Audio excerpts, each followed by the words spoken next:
I went to a little improv thing. Oh yeah, tell me about that. Right. I didn't actually go. Truman popped in at the last. I was changing second. back into my costume. Yes. So It was fine. yeah. I went to a little improv segment, and there was this lovely lady. Not gonna say her name, but it was on the little. It was something on her presentation thing, so I added her on Facebook. She did a little bit of an intro to how to improv, and I didn't know what to do. She just kind of, come up here if you want to learn. I was like, oh, geez. Millions, and I mean millionths of people. There's like 20, maybe 25 people. Millionths of people who were out there in the audience. And Hayden was looking at me, and I just stood up, and he's like, okay, I'm going too. He stood up too. We went to the front of the room, and we were in a single file line. Mm-hmm. She says, here's how you improv. Basically, you come at me with something, I say yes, and I expand on with something else. And then she would like turn the tables on us and make us do that same thing. Yeah. So the secret to improv is the answer is always yes, because that other person is trying to set something up, and if you say no, you're screwing up the whole thing. You can't halt you can't halt the scene. The you gotta keep creativity, it going. right? Yeah. And you have to contribute by adding something of your own. Now, that's not something that I can do in front of a bunch of people. I am absolutely terrified. I can remember scripts quite well. Mm-hmm. Can't make shit up on the spot in front of people. Sorry, guys. That's expletive. What's the word? Expletive number 3. Mm-hmm. And I went up there, and basically, Hayden's in front of me. Mm-hmm. I get an idea. I say, Hayden, do you have an idea? He said, I'm thinking. I said, let me get in front of you, and I did. And then after everybody else was kind of like, oh, hey, you see that big giant orange outside? She's like, I'm going to catch it, or something. I don't remember how it went. It was, of course, improv is not always, as, humorous as script writing, but that's the whole point. You're thinking on your toes in front of a bunch of other people. For a half-hour episode of Whose Line Is It Anyway, they probably film like 3 hours worth of content. Yeah, and then they just cut the golden bits. Right, exactly. Get rid of the scraps. Scraps. Anyway, so it's my turn. I stride up to her. I get down on one knee. I extend my hand and I say, I've known you for about, and I reach into my pocket, pull out my cell phone, look at it, about less than 14 minutes now. Mm-hmm. And I think you are absolutely adorable. Will you marry him? And I do a little 180 turn, point to Hayden behind me. And then she says, what, you want me to...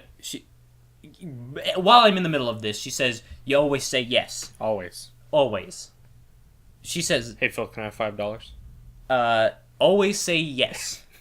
But that doesn't mean I have to mean it. Oh, okay. Here, I'll add on with some improv of my own. Yes! And in the meantime, I'd like $5 back, and also, sincerely... Well, see, I'm not improving. I didn't take the class, so I'm going to have to say no. I kind of don't have the $5.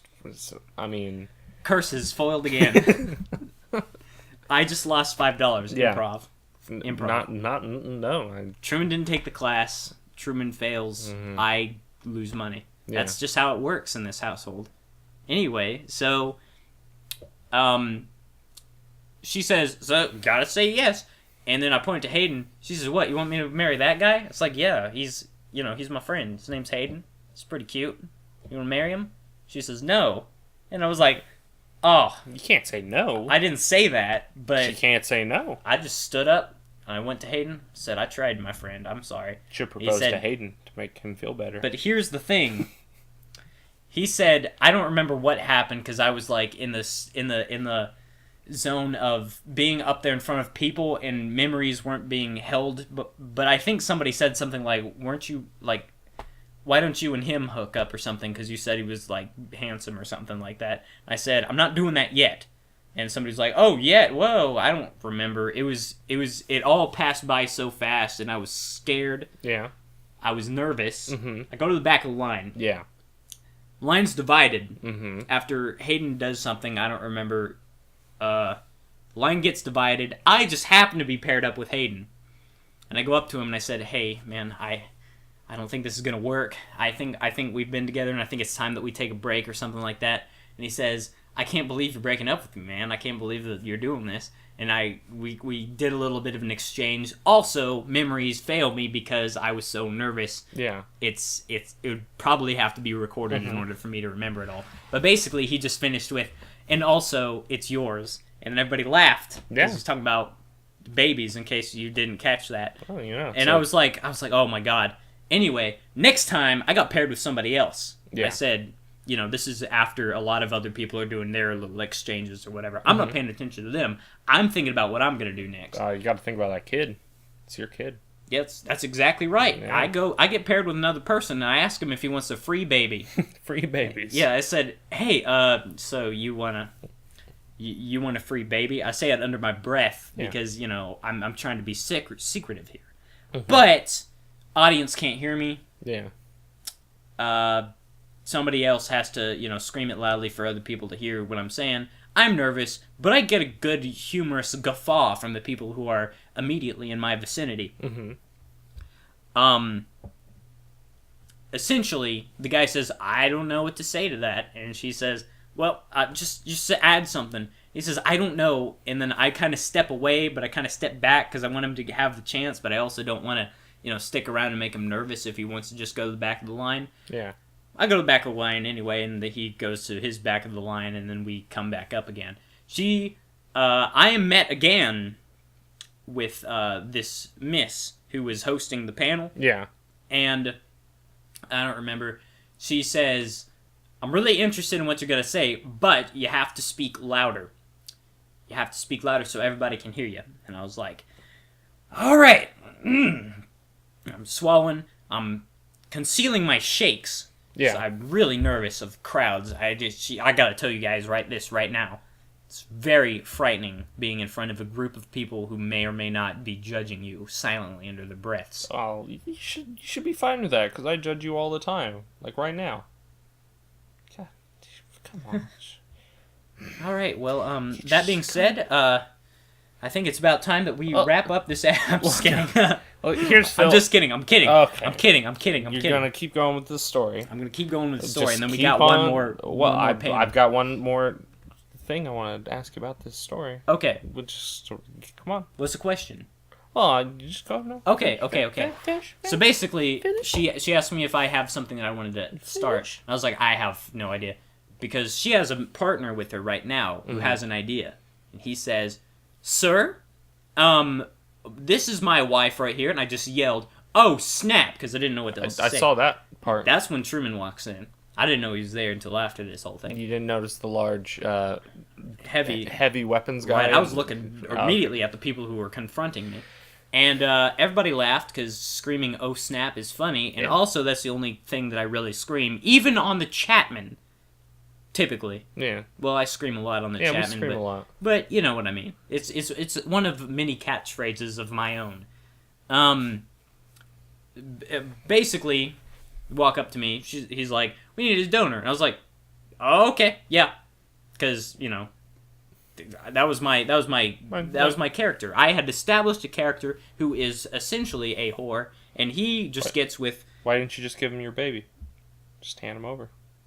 I didn't even think about that. You're like, oh, y'all want a baby? I got a baby. He's just sitting in my car. It's like 100 degrees out there. So I should have done that. You see, just taken him. Here's the thing: when you're in front of an audience, it's hard for those ideas to come into your head. I was put in a position in which I didn't know what to say. I had already established my character as one who is in love with many different kinds of people. Mm-hmm. One being her, one being Hayden, and just a whore of a man. And I just said, yeah, I'll do it. And didn't know what to add on that. Something about asking if I wanted to go Mormon, I don't remember, but I didn't really get the fact that was a Mormon joke about polygamy until after the whole thing, and I was like, I get it.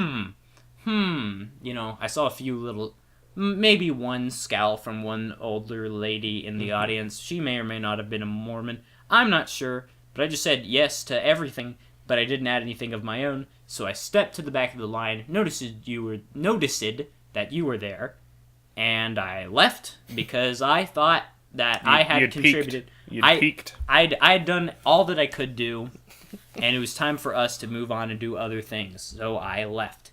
And that is the end of that story. Well, Phil, did you learn stuff in that? Yes, I did. So you're really well versed now at improv? Yes, I am. Let's do an improv now. All right, let's go. And thank you very much for teaching me, Miss. Yeah. She knows who she is. Yeah. Go on.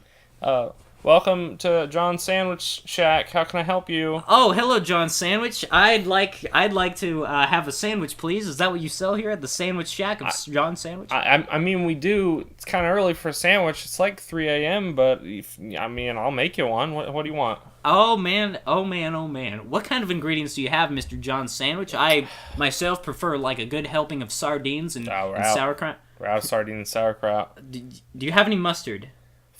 I'll have to check. All right, you got any mustard greens? Well, I mean, I got some paint. Paint? And some mustard.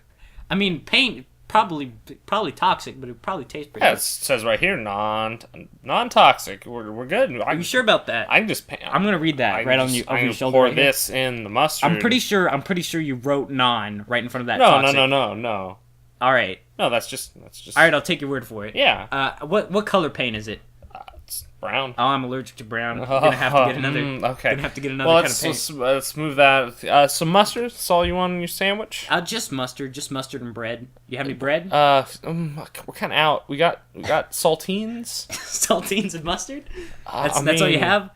You kind of caught me off guard. We just had our big 2:30 a.m. rush, so I'm kind of out of stock on a lot of this stuff. But what kind of person comes in here at 2:30 in the morning to ask? You came in at 3. You knew the rush. Everybody's talking about. Oh, I did not know the rush. It's 2:15. Time to go to John's Sandwich Shack. It's in our ads. Okay. Listen. I might have known about the 2:30 rush, but that doesn't mean that you shouldn't have prepared for such a rush to serve the guests that come in at 3 in the morning after the rush. Listen, this community, they are very steadfast in their ways, and I know, 2:30, Monday through Thursday, we're going to have 45 people come in. Friday, Saturday, it's up to about 52. Sundays are peak day at about 80 people at 2:30 in the morning. Well, what day is today? Today, let me check the calendar real quick. That's not. What is that? That's not even a calendar. It's a Game Boy. Sorry. Okay. I gotta beat this level real quick. Right. It's gotta be Wednesday. It's probably Wednesday. Okay, I believe you. I think it was Wednesday. It was either Wednesday or Sunday. I always get those two. I don't know. I've been, I can't leave the shack, so I don't even know what day it is. But how do you? Okay. So saltines, you good on the saltines? Saltines and mustard. You want a drink? We got a couple drinks back here. What are your drinks? Jello. Fine. I could fuck. pour some mustard into it and get it a little. Oh, perfect. Smooth. Perfect. Can you actually take my sandwich, my saltines and mustard, mash them up, put them in the Jello drink? I'll just take that. I've been needing a new energy drink for my fucking morning routine. Give me that. What do you think this isn't some sort of, I'll just have whatever I want. No, this is a sandwich shop. You think that you are in the position to tell me what I should have? Which side of the counter am I standing on, sir? Listen, you're not standing on the counter at all. You're standing behind the counter. I said which side. And also, I'm not even standing. You're not standing on the side of the counter. You're standing by the counter. Also, you're not standing. You are sitting in a chair. Yeah, it's very comfortable. It's very nice in this chair. Lazy Boy recliner. Very nice chair. I mean, I've been on my feet for like 45 minutes making sandwiches. I gotta take a break sometime. Listen, I think I'll just go over to. Oh no! No. I'm going to. You don't understand what happens if I let a customer leave without giving us some money for a sandwich. The boss is in the back. Please, just $2. Okay. $2. All right, $2. Thank you, sir. You're a valued customer. I'll ring it up. Thank you. But here's the thing. You're going to owe me those $2 back because I told you, and this is improv, and you are inclined to give me the $2 plus the $5 that you took from me earlier. Well, I mean, I can give it to you when I get off work. Full circle. But, okay, when do you get off work? Never, right? Because you haven't left me Jack. Yeah, gotcha. I gotcha. End scene. That's it. That's pretty good. That was all right. Yeah, might have to make that a thing because I had fun doing that. Yeah, I really enjoyed that. Let's talk about a panel real quick. One last panel, third panel. Right. Panel, and then there's one more thing after that. Okay, here's the thing. Mm-hmm. We met a guy, my friend, a friend of mine, named Michelle. She told me about this person who hosts a radio show in a college that she goes to. He's also got a YouTube channel. We watched some of his stuff. Yes, we have watched some of his stuff before. I was interested in the things that he does because it is somewhat similar to the Chatmen. They're pretty funny. Kind of the same stuff that we like to do with our spare time. Yeah. So we go ahead and we check out a panel of his, right? Mm-hmm. He is talking about Resident Evil. I don't know anything about Resident Evil. Nope. Nothing. Not a damn thing, but that doesn't mean that they didn't make me interested. Yeah, they did a very good job presenting to... I mean, I was a little out of the loop because I didn't know who any of these characters they were talking about Me were. neither. But I was entertained. So was I. First slide, Rar scared you. Zombie face. A zombie face. I was spooked. I wasn't even there. I was in the bathroom taking smiles. And he just chills down his spine. It's like, ooh, something spooky. Ooh, man. I just knew. I felt the breeze of a horror movie just climbing up. And I was having a panic attack. It was so scary. Terrifying. And I just know because I felt Truman's fear through those walls. Anyway, so I get out as Truman's coming out. We exchange a handshake. Yeah. Little does Truman know that I didn't wash my hands. That's all right. I never wash my hands. Just kidding. I totally did wash my hands. I never wash my hands. But I didn't dry my hands because there weren't any paper towels left. But I mean, there's no that's point a story in for my hands. Wash them. That's a story for another time. Yeah.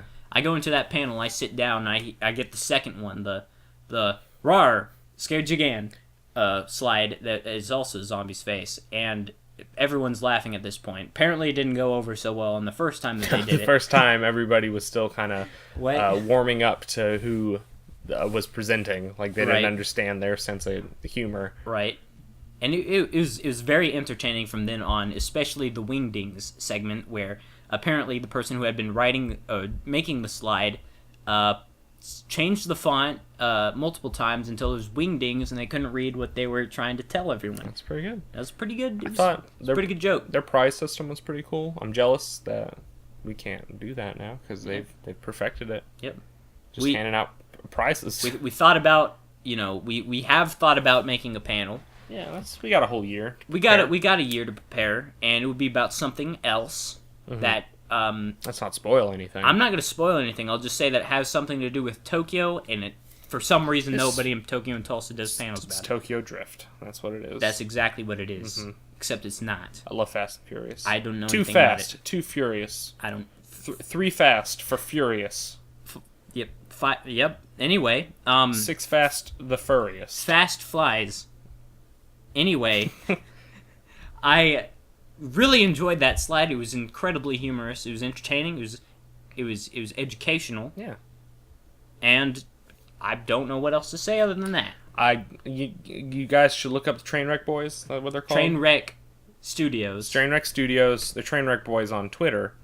And they probably have more followers than we will ever have. It'd be nice though. What? It'd be cool if we had them on sometime. Oh, snap. Snippity have snap. Little crossover. Yeah, maybe when we're as big as they are. You mean just as 4 times as big? I mean, I don't think they're not tiny. I think they have a whole college listening to them. Yeah. Because they are a whole college radio, and we're like 15 people, so... Yeah. I mean, I'm just saying... Be a good way to get viewers. Perhaps, but, I mean, we should probably say this off the show rather than on it. Nothing's behind the scenes. All the scenes, on all the time. Here's the thing. I don't want to make us seem like we're bigger than we actually are, because we're not. Yeah. I just said it'd be nice. It would be nice. It'd be a fun Wouldn't time. Wouldn't it be nice if fucking a good sandwich that wasn't made out of saltine and mustard came down from the sky and I could eat it right now? Except I have one from Domino's in my fridge. Domino's, get you some Italian sandwich Free hot on sauce. sale for $5.99. Free hot sauce that I wasn't supposed to get. The guy accidentally gave to me. Oh well. There you have it. So, Full circle. One last story. We're gonna wrap this up with Phil experienced something brand new and exciting in the world. It's something that was a favorite of mine when I was a kid.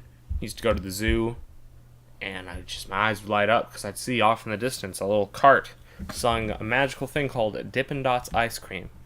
Jesus fuck. Oh man, Sorry for the language. I love me some Dippin' Dots. And this year, Tokyo and Tulsa, they had a Dippin' Dots cart. So I was like, I'm getting some of these right now. And Phil's like, oh, I've never had these. Well, I mean, I probably have at some point, but I just Blocked it's just it so from long. your memory. It was so long ago. Anyway. So I got me a big ol', well, not a big ol', I got a small because it was I got a a little big ol'. cheaper.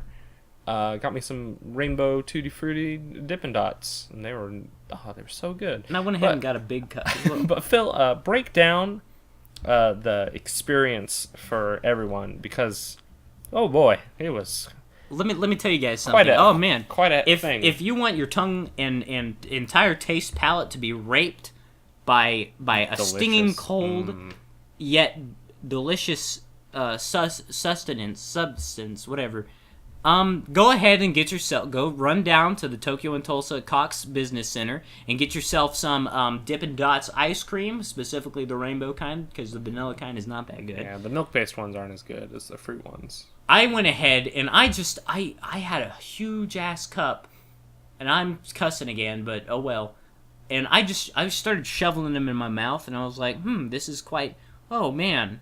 Oh, what is this? What cool is this? Liquid nitrogen? It tastes like my tongue is entirely made out of frostbite.